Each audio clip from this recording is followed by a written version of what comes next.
अस्सलाम वालेकुम। जी, क्या हाल चाल है आपके? उम्मीद करती हूँ सब खैरियत से होंगे। चलिए हम करते हैं स्टार्ट। वेलकम बैक टू हमारे यूट्यूब चैनल किस्सा इज़ार में दोबारा खुश आमदीद। मैं हूँ आपकी होस्ट अतरूबा सिमाब और आज मैं आपके लिए लाई हूँ नावल खुमार शरून कलम उसमिनाल महर की एपिसोड नंबर 42। एपिसोड को शुरू करने से पहले हमारे चैनल को कर लीजिएगा सब्सक्राइब, वीडियो को लाइक और क्लिक कर लीजिएगा बेल आइकन। जी, पिछले एपिसोड में हमने पढ़ा कि जहां आहान ने नशवा को किया प्रपोज और दूसरी साइड पे हशाम और लशारी की माजी में जो उनके साथ गुजरा उस चीज़ को हमने रीड किया।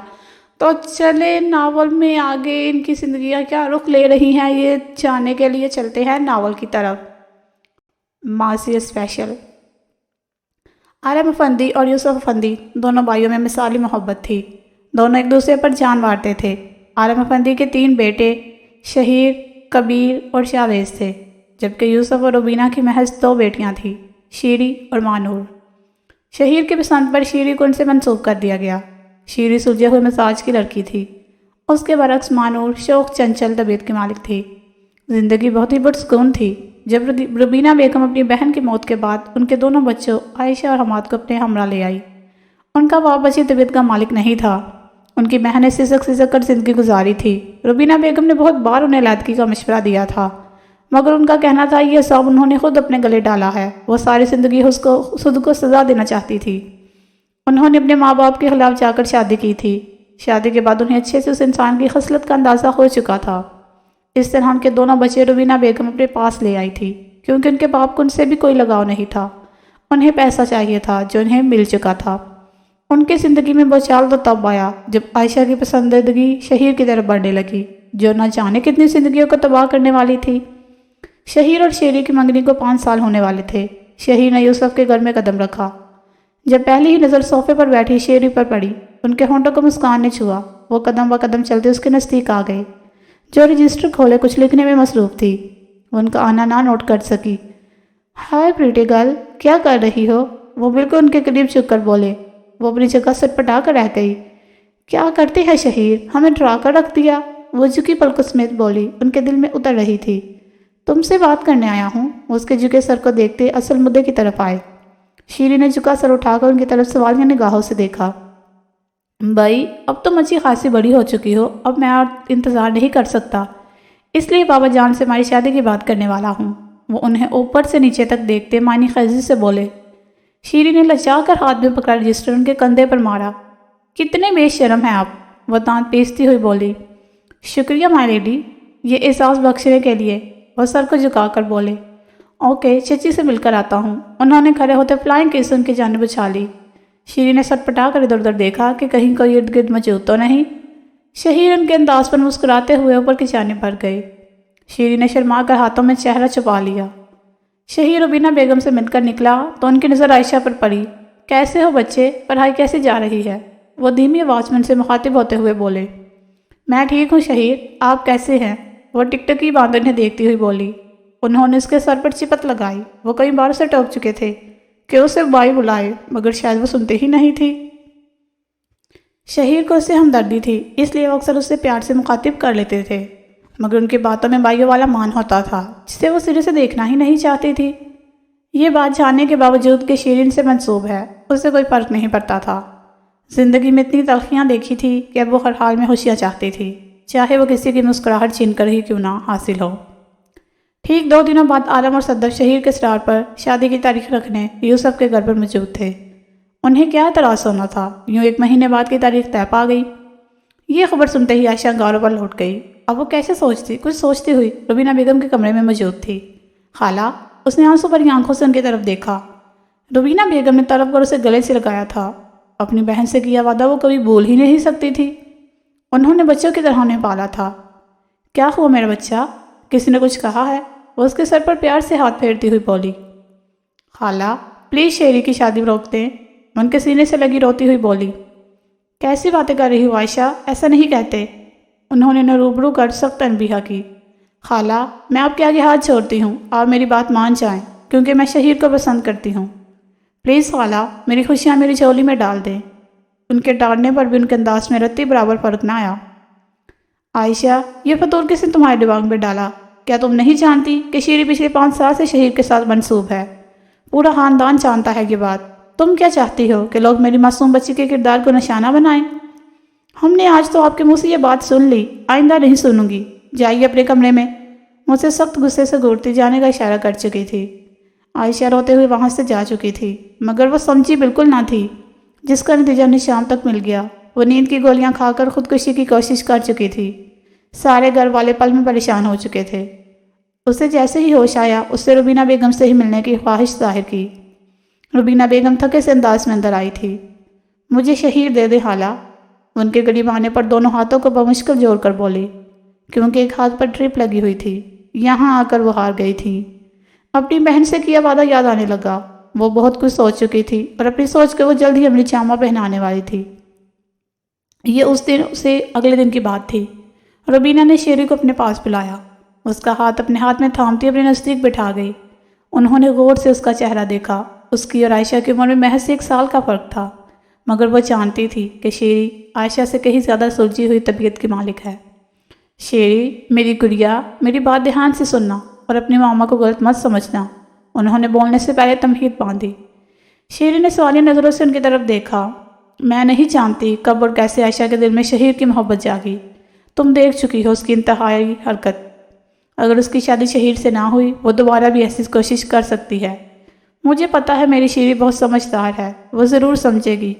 ہم جلد ہی سب سے عائشہ اور شہیر کے بارے میں بات کرنے والے ہیں، مگر اس سے پہلے آپ کو آگاہ کر رہے ہیں۔ اگر تم چاہو تو ہم تمہارے آگے ہاتھ پہ چھوڑ سکتے ہیں۔ انہوں نے اس کے چہرے سے نظر چرائی۔ شیری کا چہرہ لٹھے کی مانند سفید پڑنے لگا، یوں کہ جیسے کسی نے سارے خون نچوڑ لیا ہو۔ اس یقین نہ آیا، واقعی اس کی ماں یہ بات کر رہی تھی۔ انہوں نے شکایتی نظروں سے ان کی طرف دیکھا۔ روبینہ بیگم اس کے بولنے کی منتظر تھی۔ وہ بولی بھی تو کیا، آپ پہلی ماں ہوں گی جس نے اپنی بیٹی کا گھر اپنے ہاتھ سے اجاڑا ہے۔ وہ روتی ہوئی وہاں سے نکلتی چلی گئی۔ پیچھے وہ بے تحاشا آنسو سمیت بیٹھی رہ گئی۔ جی دوستو، تو کیا شیری مان جائے گی شہیر سے الگ ہونے کا اور عائشہ کی شادی ہو جائے گی شہیر؟ اور سب سے امپورٹنٹ، کیا شہیر عائشہ سے نکاح کے لیے مان جائے گا؟ یہ سب جاننے کے لیے چلتے ہیں دوبارہ ناول کی طرف۔ روبینہ بیگم نے یوسف اور باقی سب کے سامنے ہاتھ جوڑ جوڑ کر عاجزی کیا تھا، مگر شہیر یہ بات سنتے ہتھے سے اکڑ گیا۔ وہ تن پھن کرتا عائشہ کے سر پر جا پہنچا۔ کب تمہیں ایسا محسوس ہوا کہ میں تم سے محبت کرتا ہوں؟ کب میں نے تمہیں یقین دلایا جو تم اس راستے پر نکل آئی؟ مجھے تم میں رتی برابر بھی دلچسپی نہیں، وہ داڑتے ہوئے بولے۔ عائشہ کے اطمینان میں رتی برابر بھی فرق نہیں آیا تھا۔ شہیر، آپ کیوں نہیں سمجھتے؟ میں آپ سے محبت کرتی ہوں۔ اگر آپ میرے نہ ہوئے تو میں اپنی جان دے دوں گی۔ کیا ہوا اگر ایک بار کامیاب نہیں ہو سکی، دوسری بار ہو جاؤں گی۔ وہ ہر حال میں انہیں سیر کرنا چاہتی تھی، اس لیے آنکھوں میں موٹے موٹے آنسو لا کر بولی۔ وہ بغیر کچھ بولے وہاں سے نکلتے چلے گئے۔ پھر اس طرح جلد ہی وہ ان کی زندگی میں داخل ہو گئی۔ شادی کے بعد جب شہیر کے مزاج میں ذرا بھی نرمی نہ آئی تو داجان نے انہیں بلا کر پیار سے سمجھایا کہ اگر وہ سب کی خوشی کی خاطر مان گئے ہیں تو اس رشتے کو نبھائیں بھی۔ حماد صاحب جو کب سے شیری سے شادی کے خواہش مند تھے، انہوں نے اپنی خواہش سامنے رکھی، مگر یوسف سے پہلے خود روبینہ بیگم نے اس کی خواہش رد کر دی، کیونکہ ان کے اندر باپ والی عادتیں آنے لگی تھی۔ جوا کھیلنا، رات پر پارٹیوں میں گزارنا۔ یوسف صاحب کئی بار انہیں وارن کر بھی چکے تھے کہ اگر وہ اس گھر میں رہنا چاہتا ہے تو اپنی عادتیں بدل لے۔ پھر وہ لوگ کیسے آنکھوں دیکھی مکھی نکل لیتے۔ شیری کا رشتہ یوسف نے اپنے ایک دوست کے بیٹے سے کیا، پھر نہ جانے کیا ہوا کہ ایک ماہ کے اندر وہ انگوٹھی واپس کر کے رشتے سے انکار کر گئے۔ شاید وہ نہیں جانتے تھے کہ وہ آستین کا سانپ پال رہے ہیں۔ حماد نے نہ جانے ان لوگوں سے کیسی کیسی باتیں کی، وہ فوراً رشتہ توڑ گئے۔ ایسے ہی 1-2 جگہوں پر رشتہ ہوا، مگر حماد نے کسی بھی رشتے کو سرے نہ چڑھنے دیا۔ وہ ان کے انکار کو انا کا مسئلہ بنا چکے تھے۔ یہ ایک عام سا دن تھا جب حماد اپنے کمرے میں کھڑے کسی سے بات کر رہے تھے۔ پاپا، میں جانتا ہوں آپ مجھے اپنے ساتھ رکھنا چاہتے تھے، مگر اس ضرورت نے یہ ہونے نہ دیا۔ آپ فکر مت کریں، یہ ساری دولت ہماری ہی ہوگی۔ عائشہ اپنے گھر میں کافی خوش ہے، میرا مشورہ کام آ گیا۔ میں نے ہی خودکشی کرنے کا مشورہ دیا تھا۔ اس نے صرف چند گولیاں کھائی تھی جو طبیعت خرابی کا مسئلہ بنتی، مرنے کا سوال پیدا ہی نہیں ہوتا تھا، مگر یہ سیدھے سادے لوگ فوراً ہی گھبرا گئے اور عائشہ کی بات مان گئے۔ وہ یوسف اپنے آپ کو چاہنے کا کیا سمجھتا ہے؟ سیدھے طریقے سے اس کی بیٹی کا رشتہ مانگا تھا، مگر نہیں، اس نے انکار کر دیا۔ کر کے دکھائے مجھے اب اپنی بیٹی کی شادی۔ بیچارہ مسلسل رشتوں کے انکار سے پریشان ہو گیا۔ मगर आप फिक्र मत करें, मैं जल्द ही उनकी परेशानी दूर करने वाला। अगर जाते जाते उनकी गाड़ी का एक्सीडेंट हो जाए तो किसी को क्या पता चलेगा, फिर ये सारी दौलत भी मेरी और उनकी बेटी भी। वो अपने मकरू साइम से अपने नाम नहाद बाप को आगाह कर रहा था, जिन्हें उससे कोई गर्ज नहीं थी। उन्हें सिर्फ पैसा चाहिए था। वो दो झूठे बोल से अपने बेटे को अपनी तरफ कर चुके थे, जो यही समझ रहे थे कि उनका बाप उनसे मोहब्बत करता है। रुबीना बेगम जिसे 3 दिन बाद घर आता देख चुकी थी, उसके समझाने की घर से उनके कमरे की तरफ आई, मगर अंदर होने वाली बातों पर चकरा कर रह गई। वो गुस्से से उसके कमरे का दरवाज़ा खोले जानहाना तेवरों से उसकी तरफ बढ़ती, उसे थप्पड़ जड़ चुकी थी। हमाद उनकी यूं अचानक आमद से गड़बड़ा कर रह गए। तुम सच में आस्तीन के सांप निकले। तुम्हें शर्म नहीं आती? जिस इंसान ने तुम लोगों के सर पर दस्ते शफकत रखा, तुम उन्हीं की ज़िंदगी ख़त्म करना चाहते हो। अरे तुम दोनों बहन भाई मेरी बच्ची की खुशियाँ उजाड़ गए। मेरी बहन से किए मेरे वादे के चक्कर में मेरी शीरी तो बेमौत मारी गई। बार बार तुम्हारी गलतियों को दरगुजर किया, पर अब मैं बिल्कुल चुप नहीं बैठूंगी। अभी यूसुफ को तुम्हारे करतूत से आगाह करती हूँ। वो सख्त गुस्से में तनबीह करती बाहर की जानिब जाने लगी, जब हमाद ने उन्हें गर्दन से दबोच लिया। क्या दिया तुम लोगों ने? रुपए रुपए के लिए तुम्हारे शहर के आगे हाथ फिराने पड़ते हैं। उसने उन्हें बेड पर धक्का देकर उनके मुंह पर तकिया रख दिया। रुबीना बेगम का सांस बंद होने लगा। उनके हाथ पैर बुरी तरह हिल रहे थे। रफ्ता रफ्ता सांस बंद होने से उनके गर्दन एक जानिब डर लग गई। मैं अपने रास्ते में किसी को आने नहीं दूंगा। वो खामोशी से वहाँ निकल गए। अफंदी हामदार पर एक असाब आकर गुजर चुका था। यूसुफ की इतनी बड़ी हालत थी कि उन्हें किसी चीज़ का होश नहीं था। वक्त का सफ़ा आगे बढ़ता। इस वाक़े को गुजरे 1 साल हो चुके थे।